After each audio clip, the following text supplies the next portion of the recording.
नमस्कार। कैसे हैं आप? मैं हूं मनीष ठाकुर और आप देख रहे हैं द व्यूज मीडिया।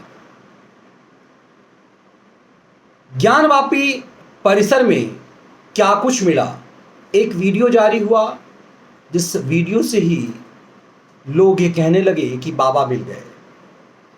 उस वीडियो में यह दिखा कि जहां इस्लाम पंथी काशी में वजू करते थे, विश्वनाथ मंदिर के ठीक बगल में, वो वजू दरअसल वही जगह है जहां शिव भगवान विश्वनाथ विराजमान हैं। मतलब उसी जगह वजू करते, उसी जगह कुल्ला करके थूकते, पैर हाथ धोते, जिसे हम शिव मानते हैं, विश्वनाथ मानते हैं, विश्व को नाथने वाले। अब भड़काऊ भाईजान और इस देश में डकैत, लुटेरे, मुगल, जिससे वो जिन पापियों को पापा कहने का चलन चला है, इन सब ने यह कह दिया कि वो फव्वारा है। तो उस फव्वारे में पानी कहां से आ रहा है, इसके कोई प्रमाण नहीं है। फिर वो फव्वारा कैसे है?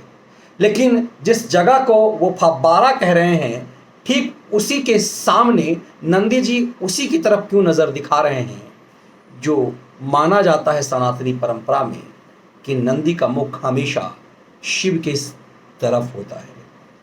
तो इस वीडियो ने पूरे देश को हिला दिया और उस साक्ष्य को मजबूती दे दी कि ज्ञानवापी परिसर दरअसल ज्ञानवापी मंदिर है और उसके ऊपरी हिस्से को तोड़ करके निचले हिस्से में जो मंदिर होने का प्रतीक है उसे नहीं हटाया गया और गुंबद तोड़ करके मंदिर बना दिया गया। और उस परिसर में जो मूल जगह जहां पर भोलेनाथ विराजमान थे, उसे वजू का स्थान बना करके जानबूझ करके यह खेल किया गया ताकि भारत के बहुसंख्य को अपमानित किया जाता रहे। कमाल की बात यह है कि इस मामले पर सर्वे टीम ने जो सर्वे रिपोर्ट पेश करनी थी लोअर कोर्ट में, उसने वो रिपोर्ट भी पेश कर दी। और इस रिपोर्ट के पेश किए जाने के बाद अब निचली अदालत को यह तय करना था कि आगे करना क्या है। मांग यह थी कि जब यह साबित हो गया कि एक शिवलिंग ही है, तो शिवलिंग के सामने में जो नंदी जी हैं, उस शिवलिंग और नंदी जी के बीच में जो दीवार है, उस दीवार को तोड़ दिया जाए। दरअसल यही कुछ होना था जिसके कारण सुप्रीम कोर्ट चले गए और इन पापी औरंगजेब के वंशजों को यह डर लगने लगा कि वो दीवार ना टूट जाए, इसीलिए सुप्रीम कोर्ट गए। और सुप्रीम कोर्ट ने भी लटकाने सटकाने के खेल के तहत इस देश के बहुसंख्य आत्मा को चोटिल कर दिया। आज यदि सर्वे रिपोर्ट की क्या है, यह देश की जनता को जानने का हक था कि 10 से 15 पेज की सर्वे रिपोर्ट में क्या है, 1500 जो फोटो आए हैं उस फोटो में क्या है, इस देश की जनता को जानने का हक है। लेकिन पापी को, इस देश के लुटेरे को, अपना पापा मानने वालों की बात सुप्रीम कोर्ट ने मान ली और लोअर कोर्ट की हेयरिंग पर रोक लगा दिया। मतलब जो सर्वे टीम की रिपोर्ट है उस पर जो निचली अदालत को, जो जिला कोर्ट को जो फैसले करने थे, जो साक्ष्य सामने लाने थे, उसे लाने से रोक दिया गया। देश की सुप्रीम कोर्ट दरअसल चाहती क्या है, यह समझ में नहीं आता। इस देश का संविधान कहता है we the people of India, हम भारत के लोग।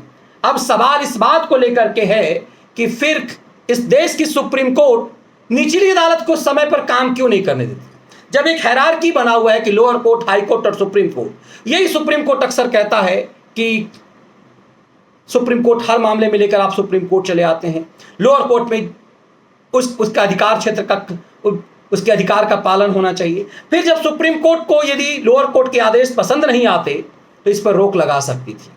लेकिन सुप्रीम कोर्ट ने दरअसल लोअर कोर्ट के आदेश पर रोक नहीं लगाया है। ज्ञानवापी परिसर में क्या कुछ मिला, उस रहस्य को इस देश को जानने का हक था। सुप्रीम कोर्ट ने इस देश की आम जनता से उसका वो हक छीनने की कोशिश की है। एक दिन के लिए भी क्यों रुकना चाहिए मामला? यदि ये पता चल गया कि वो परिसर के अंदर शिवलिंग है, तो फिर ऐसा क्यों है कि निचली अदालत ने इस पूरे मामले को सुनने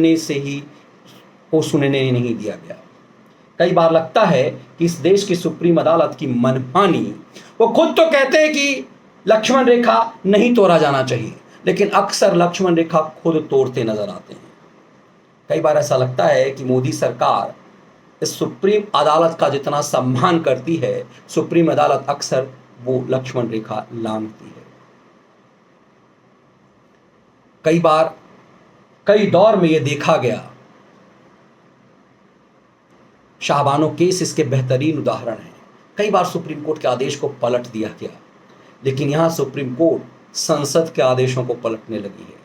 चाहे वो सीए का मामला हो या फिर किसान आंदोलन का मामला हो, अभी हाल ही में देश के पूर्व प्रधानमंत्री राजीव गांधी के हत्यारों को माफी करने का मामला हो, संसद के फैसले, सरकार के फैसले के खिलाफ लगातार सुप्रीम कोर्ट जाती है। इस बार फिर ये लगता है कि क्या इस देश की सुप्रीम अदालत निचली अदालत के आदेश पर रोक इसलिए लगाती है कि उसकी सुपरमेसी है, या फिर इसलिए भी कि कोर्ट फिक्सर कुछ और चाहते हैं। इस देश को ये जानने का हक है, इसकी जिज्ञासा बढ़ गई है तब से जब से परिसर में भोले बाबा मिल गए हैं। लेकिन देश की जन आकांक्षाओं को कोई अदालत बहुत दिनों तक दबा नहीं सकती।